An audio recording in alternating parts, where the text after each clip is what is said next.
November 27, 1943, from the Partisan Airfield in Lomacko Field, the first partisan mission was supposed to fly to Cairo in order to establish the coordination of the activities of the Allied Air Force in Yugoslavia. Since October 1943, the Allies established bases in Foggia, in Italy, and they flew over Adriatic with the aim of helping partisans. The mission was led by a prominent partisan officer, Ivo Lola Ribar, and the plane was Dornier 17. But it was attacked by a German plane, and most of the delegation, including Ivo Lola Ribar, were killed.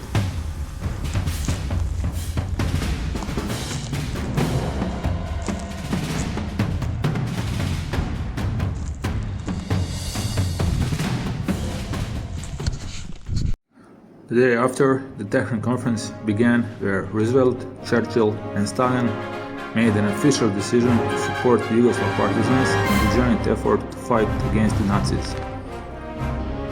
On December 3, 1943, the partisan mission led by General Vladimir Velebit successfully flew from the Lomacko Field in an American C-47 transport plane escorted by fighters.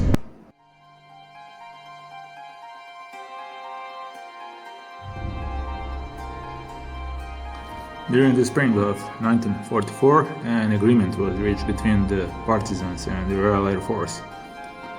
On April 22, 1944, at airport Benina, close to Benghazi in Libya, number 352nd Squadron of Royal Air Force, manned by Yugoslav pilots, was formed.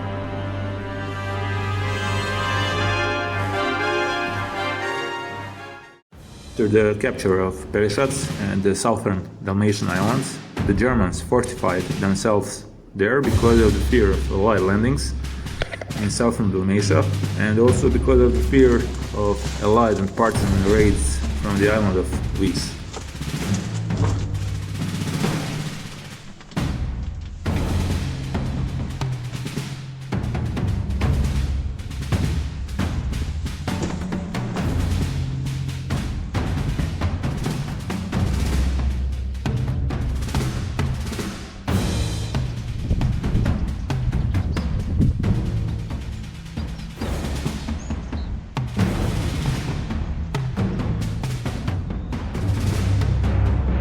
They formed 4 garrisons on Peljesac: Ston, Janina, Orebić, and Lovište. The strongest garrison was located in Janina, which divided Peljesac Peninsula into 2 parts since the Italian occupation. In June 1944, the crew of the garrison in Janina was taken over by the members of 369 Division of Wehrmacht. To be more precise, the 2nd Battalion of 370th Regiment of the division was deployed to the area.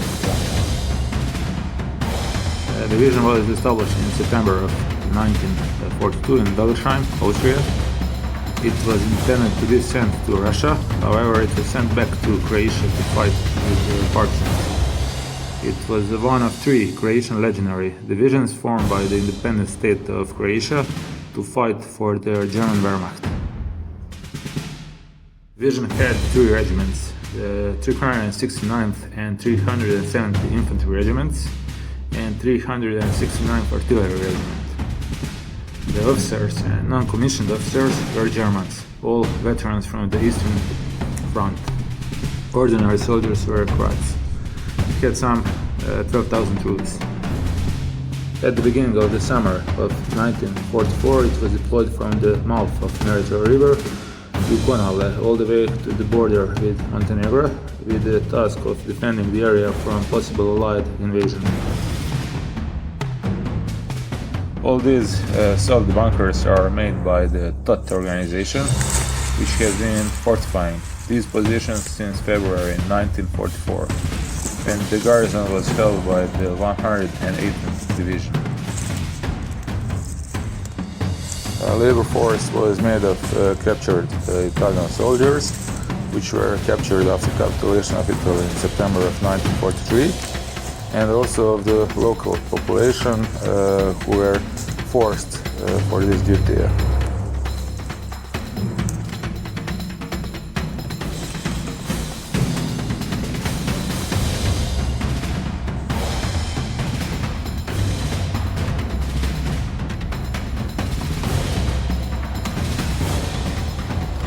And a second battalion of the 370 Regiment of 369 Division arrived to Peljesac in June 1944. Their main worry was water supply, because they were considering that sooner or later they will end up under the siege. Water supply for the garrison was carried out by the sea, and the main direction was from the Ploče harbor and also from the Stone harbor.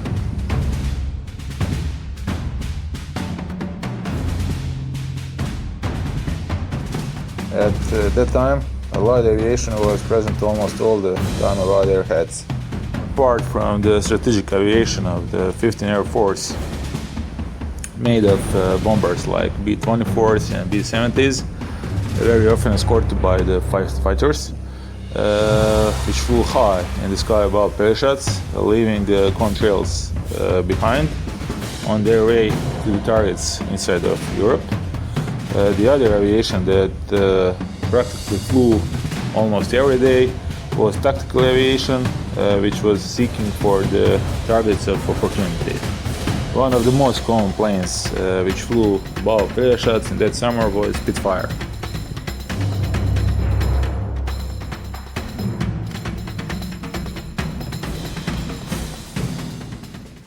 The units that was equipped with the Spitfires was 352nd Squadron of Royal Air Force. It had Spitfires Mark 5s, Bs and Cs. It started its transfer from Libya to Cannae Airfield, close to Termoli in Italy, on August 12, 1944. Cannae Airfield and also Vis Airfield are going to be the main bases for the 352nd Squadron and also 351st Squadron of Royal Air Force until the beginning of the 1945. Only 6 days after the transfer to Cannae, the 352nd Squadron, also known as the 1st Yugoslav Squadron, will have its first action. 2 planes from that squadron will participate as an escort to 32nd Squadron of Royal Air Force in their attack on the positions of the 369th Division on Peljesac in the immediate vicinity of Janina. On that August 18, 1944, 2 pilots took part in that first action. Mileta Protic, who was also the squadron commander, and Frano Kluz. You can also say that the battles for liberation of Dalmatia began on that day, on August 18, 1944, and it will end at the beginning of December of the same year.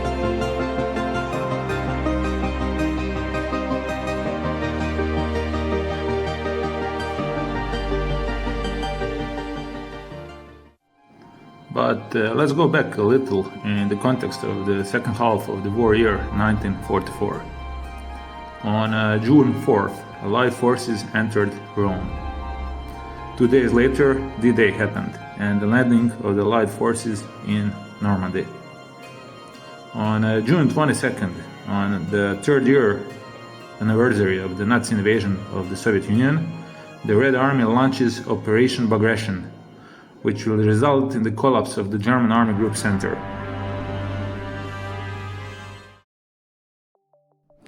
But let's go back to the position of the attack by the Royal Air Force number 32nd and 352nd Squadron in the August of 1944. Yep. What is fascinating is that I found remnants of 250 pounds bombs as well as craters.